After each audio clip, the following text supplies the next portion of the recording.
का पंच लगाया था जो चर्चा का विषय बना हुआ है। और प्रधानमंत्री ने जिस सादगी के साथ हम लोगों से मुलाकात किया, कोई मिल पाएगा क्या? और माननीय प्रधानमंत्री जी ने जो बात बोला, क्या उनके आने के बाद हवा बदली है? अरे भाई, हवा बदली है, सुनामी आ गई है। और जब से मैं यहाँ पर आया हुआ हूँ घोसी में, और चुनावी कार्यक्रम जब से हम चला रहे हैं, प्रतिदिन हवा बन रही है। अभी इसी घोसी में मऊ में जब हमने फैसला लिया कार्यकर्ताओं से कि हम सब लोगों को मिलकर काम करने की आवश्यकता है, देवतुल जनता से हमने आशीर्वाद लिया था, तो हमारे विपक्ष के लोगों ने क्या कहा था? घुटना टेक दिए। हमने भी प्रण लिया रात को 11:27 पर गृहस्थ प्लाजा से कि इतना चाप के काम करेंगे कि जब तक ऐसे विपक्ष की लोगों को घुटना नहीं टेकवा देंगे तब तक मानेंगे नहीं। इसी घोसी में मैंने एक वीडियो देखा कि हाथ जोड़ करके रो रहे थे, पे कर रहे थे, हमारा साथ मत छोड़िएगा, हमारे साथ रहिएगा, अंतिम चुनाव है। और एक दिन स्टेटमेंट दिए थे माननीय नेताजी को लेकर के, ओम प्रकाश राजभर बनने के लिए ना अभी 40 साल संघर्ष करना पड़ेगा। और राजनीति में इतना जल्दी छटपटाहट ये एक व्यक्ति के लिए मतलब ठीक नहीं है। राजनीति समय मांगता है और समय के साथ साथ संघर्ष मांगता है। तो व्यक्ति किसकी बात कर रहे हैं आप? जो खुद अखिलेश यादव के पीठ में छुरा भोंकना चाहता है, हम उसके गवाह हैं। बीसीओ मीटिंग मेरे साथ हुई, अखिलेश यादव पर उनको विश्वास है, अखिलेश यादव का बस चले तो उनको पार्टी से झटक दें। लेकिन घोसी में उनके अलावा कोई दिखता नहीं है, घोसी में उनके अलावा उनको अखिलेश जी को कुछ दिखता नहीं है। हम उसके गवाह हैं। कहाँ बताएं, किस होटल का नाम लें, कमरा नंबर बताएं, टाइमिंग बताएं, वीडियो दिखाएं, ऑडियो दिखाएं, दिल्ली चलें, लखनऊ चलें, बेंगलोर चलें, आपके मऊ चलें, कहाँ चलें, कमरा बताएं किस कमरे में मीटिंग होती थी। हमसे तो बार बार यही कहते थे हमको टिकट दीजिए, हम आपके पार्टी से चुनाव लड़ना चाहते हैं, अखिलेश की पार्टी से नहीं लड़ना चाहते हैं। अखिलेश यादव सिर्फ हमारा प्रयोग करते हैं, और अखिलेश यादव जो प्रयोग करते हैं और उसी प्रयोग करने के बाद आज घूम कर उसी सफाई दे। एक अंतिम सवाल है, यहाँ पे 2 मिल हैं, काटन मिल, हाँ, और 4 जो है यहाँ पे कोल्ड स्टोरेज हैं जो बंद पड़े हुए हैं, और यहाँ पे गवर्नमेंट द्वारा संचालित कोई डिग्री कॉलेज नहीं है, सिर्फ एक डिग्री कॉलेज रानीपुर में। इन तीनों काम में पहला कौन सा करें? चिंता है ना इस बात की? चिंता है ना इस बात की? मैं आपके माध्यम से जनता की चिंता है, और जनता की चिंता मतलब मेरी चिंता। आप अभी आज प्रश्न कर रहे हैं, मैं उस दिन में माननीय प्रधानमंत्री जी से कहा, माननीय प्रधानमंत्री जी 6 यहाँ पर ऐसे 2 फैक्ट्रियाँ, 6 जो कोल्ड स्टोरेज बंद पड़े हैं। मैंने जब इसकी हमने समीक्षा किया तो पूरे मऊ रसड़ा की चीनी मिल से लेकर के पूरे घोसी तक, और उधर जो बॉर्डर पर हमारे जौहराबाद विधानसभा और मऊ सदर विधानसभा पर जो कताई मिल है बड़ौरा की, ये टोटल मिला करके 35,000 युवाओं को नौकरी मिलता था। उस दिन मंच पर मैं पीएम साहब से यही बात कह रहा था।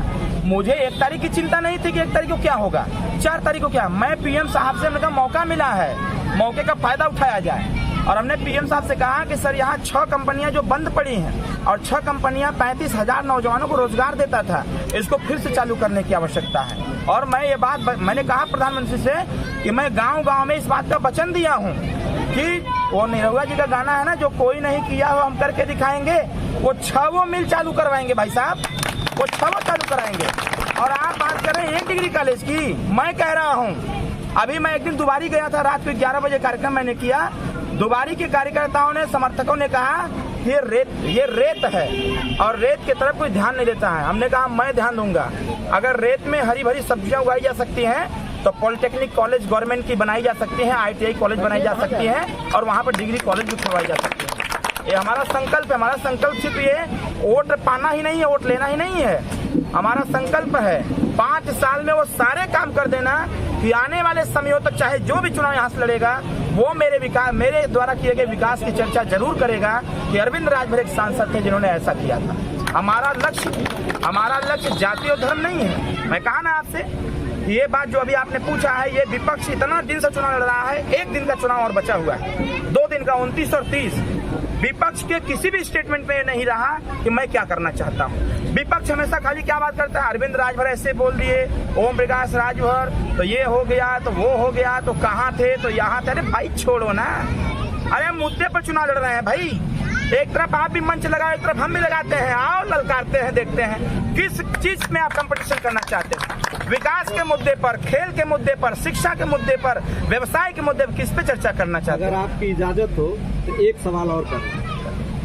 अभी इस चुनाव में मैं देख रहा हूं कि जितने राजभर नेता हैं जो बीजेपी में रहते हैं और काम कर रहे हैं, जैसे अनिल राजभर हैं, अभी यहाँ रामसूरत राजभर जिनको एमएलसी बनाया गया है, अभी हरिनारायण राजभर हैं, विजय राजभर हैं, ये आपके चुनाव में इर्द गिर्द कहीं नहीं दिखाई दिए। कोई जरूरी है कि सब लोग हमारे पीछे में चलें? अरे सबको काम बांटा गया है भाई, 4 शक्ति केंद्र बांटा गए हैं उनको, कि 4 शक्ति केंद्र, एक शक्ति केंद्र पर लगभग 3 बूथ है, 4 बूथ है, 4 3 12 बूथ की जिम्मेदारी सबको दी गई है और सभी लोग अपनी अपनी जिम्मेदारियों के निर्वहन के लिए लगे हुए हैं। जो जिम्मेदारी माननीय प्रधानमंत्री जी ने, माननीय भारतीय जनता पार्टी के संगठन ने दिया है, अपना बूथ सबसे मजबूत, उसी काम में लगे हुए हैं। पर्टिकुलर आपने एक नाम लिया आजमगढ़ के एमएलसी साहब का, हमारा भी तो एमएलसी है।